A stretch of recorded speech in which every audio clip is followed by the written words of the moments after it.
안녕하세요. 김태훈 목사입니다.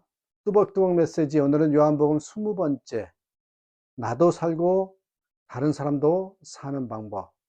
나도 살고 다른 사람도 사는 방법. 요한복음 7장 1절에서 24절의 말씀 가지고 오늘도 뚜벅뚜벅 함께 걸어가겠습니다. 아주 메마른 사막 한복판에 물을 깃는 그 펌프 하나가 있었습니다. 그 펌프 손잡이에 깡통이 하나 매달려 있었고 그 속에는 편지가 들어 있었습니다. 이 편지의 목적은 메마른 사막 한복판을 헤맬 그 누군가를 위해서 시원한 물을 계속 공급하기 위한 그런 방법을 적어 놓은 중요한 편지였습니다. 편지에는 이런 내용이 쓰여 있었습니다. 이 펌프는 1932년 6월 현재 물을 낼 수 있는 완전품입니다. 지하의 물도 충분합니다. 그러나 누구든지 사용하려면 바짝 말라 있는 펌프를 먼저 적셔야 합니다. 그래서 여기에 펌프를 가동할 수 있을 만큼의 물을 준비해 놓았습니다. 펌프 곁에 흰 돌을 들추면 물이 들어있는 병이 있을 것입니다. 물이 증발되지 않도록 마개를 잘해 두었습니다. 그 물은 겨우 이 펌프를 적실 수 있을 정도입니다. 이 물을 붓고 펌프질을 해야만 물을 얻을 수 있습니다. 내 말을 믿고 이대로만 하면 당신이 필요한 만큼 물을 얻을 수 있습니다.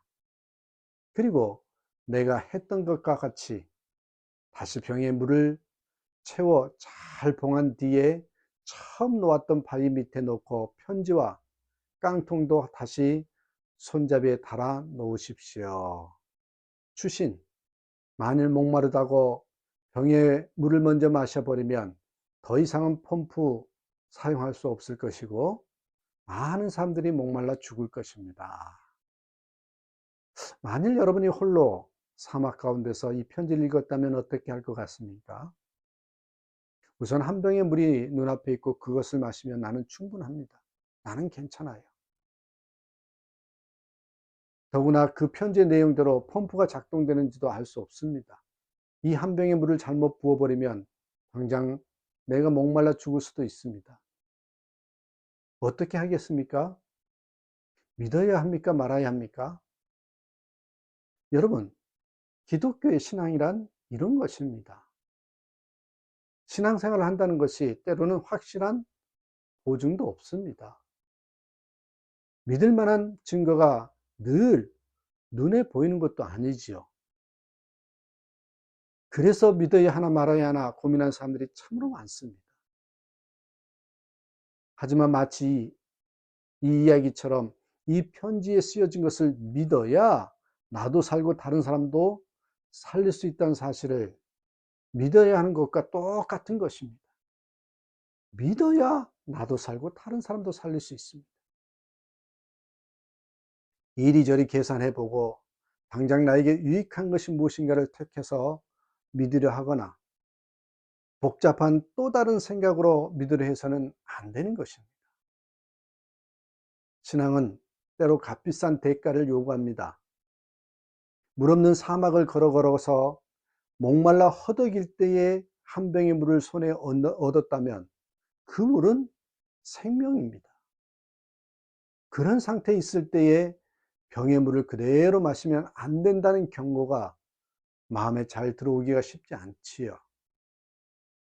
그래서 신앙인은 한 병뿐인 생명수 같은 물을 나 자신만을 위해서 사용해 버리는 것이 아니라 단 한 병뿐인 물을 펌프에 부어 넣음으로써 콸콸콸 쏟아져 나오는 생수를 얻게 하는 사람들이 바로 신앙인입니다.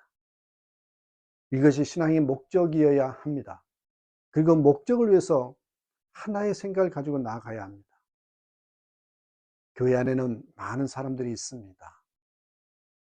오늘 말씀에도 보면 여러 계층의 사람들이 예수님 곁에 있었어요.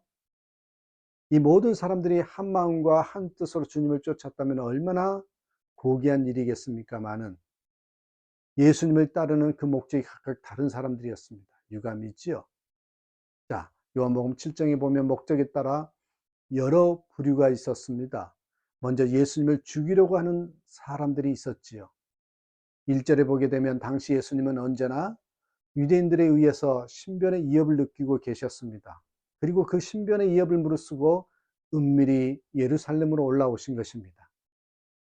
예수님을 잡아 죽이고자 혈안이 되었던 유대인들이 이 사실을 알고 11절에 기회다 싶어서 예수님을 잡으려고 합니다. 오늘도 많은 사람들이 교회에 나옵니다. 그런데 어떤 사람은 그 중에 예수님을 믿으려고 하기보다는 예수님을 잡기 위해서 나오는 사람들이 있더란 말이죠. 교회가 잘 되게 하기는 보다는 교회를 방해하는 사람들이 있더란 말입니다. 남을 예수 잘 믿게 하는 사람이기보다는 그 앞길을 막는 사람들이 있더란 말입니다. 무슨 말이냐면 교회 안에 혹은 성도들에게서 무엇이든지 습관적으로 이 꼬투리를 잡으려고 하는 사람이 있단 말입니다.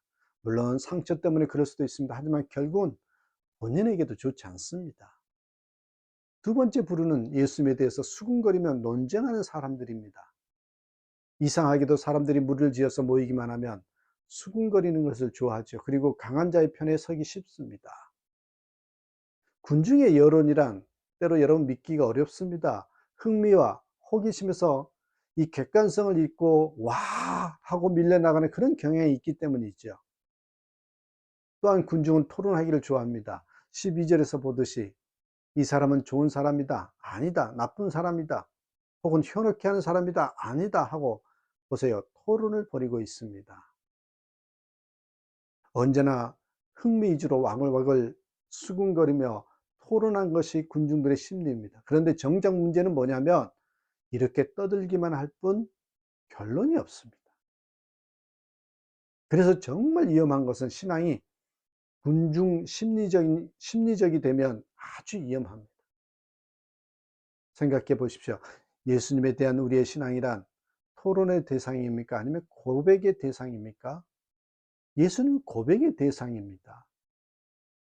믿고 의지할 대상이라는 말씀입니다. 이제 수군거리는 사람들을 향해서 예수님께서 뭐라고 하셨는지 한번 들어보십시오. 17절에 사람이 하나님의 뜻을 행하려 하면 이 교훈이 하나님께로 왔는지 내가 스스로 말함인지 알리라. 무슨 말입니까? 우리가 하나님의 뜻을 알고자 할 때 단지 배우고 동경하는 정도로는 안 됩니다. 다시 말하면 단순한 호기심이나 탐구심만으로는 하나님의 뜻을 알 수가 없습니다. 하나님의 뜻을 행하려 하면 알리라. 그대로 한번 살아보려고 하면 알게 돼요. 순종해 보려고 하면 알게 된다는 것이죠. 그렇습니다, 여러분. 우리의 의지가 문제죠. 수군거리고 토론하고 하는 것으로 중심 없이 이리저리 헤매지 말고 생사의 결단을 내려야 합니다. 전적으로 맡기고 생명을 걸고 성경을 읽어야 하고 순종해야 그 뜻을 알 수 있다는 것입니다. 어떤 분이 교회 다녀야 될 줄 알면서도요, 50이 넘도록 나가지 못했답니다. 이제 50이 넘어서야 교회에 나왔습니다. 젊었을 때 교회 나가는 것이 좋은 일인 줄은 알았지만 일주일 내내 일을 해도 모자라 주일날 하루 쉬는 것이 아까웠답니다.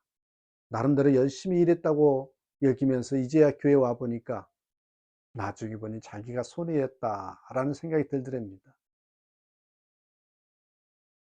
일주일에 하루씩 당당하게 쉬고도 저만큼 사는데 자기는 놀지도 않고 일했는데 결국 같은 수준에 와 있으니 적어도 일주일에 하루 일한 만큼은 어떻게 보면 손해라는 생각이 든 거죠. 늦게나마 똑똑한 계산을 한 것입니다. 여러분, 오늘 말씀의 핵심은 행하려 하면 알게 되리라. 이 말씀은 진리입니다.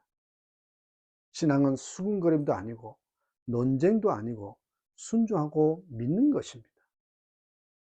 먼저 믿고 행하게 되면 깨달아지는 것이 신앙의 원리입니다. 자, 세 번째 부류는 예수님을 순수하게 따르는 사람입니다. 여러분, 예수 믿는 목적이 무엇입니까? 하나님의 뜻을 행하는 것입니다. 하나님의 뜻을 아는 것만으로는 부족하고 하나님의 뜻을 알았으면 행해야 합니다. 지금 당장 자신에게 손해가 오고 불편한 일이 생겨도 이것이 하나님의 뜻이다 라고 판단되면 이것저것 생각하지 마시고 가차없이 그것을 행동으로 한번 옮겨야 합니다. 그것이 하나님이 기뻐하시는 일, 하나님의 뜻을 행하는 것. 또 여러분 신앙의 목적이 뭐예요? 하나님의 영광을 나타내는 것이잖아요.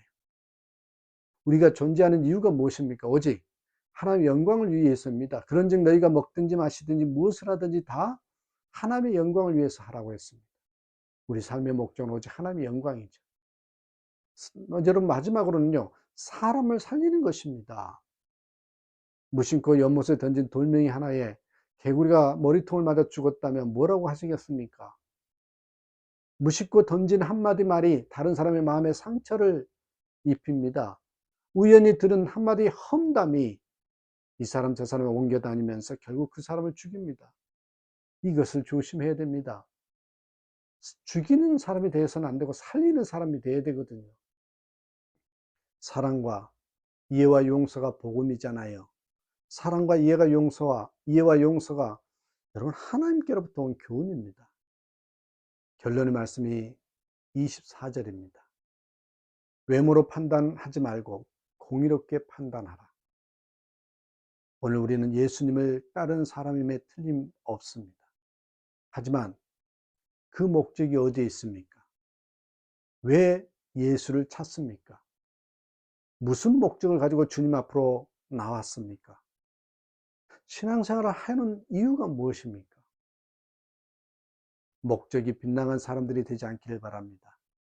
올바른 마음과 온전한 뜻으로 주님을 제대로 따르는 진정한 그리스도인이 되는 저와 여러분이 되시기를 주님의 이름으로 축복합니다. 감사합니다.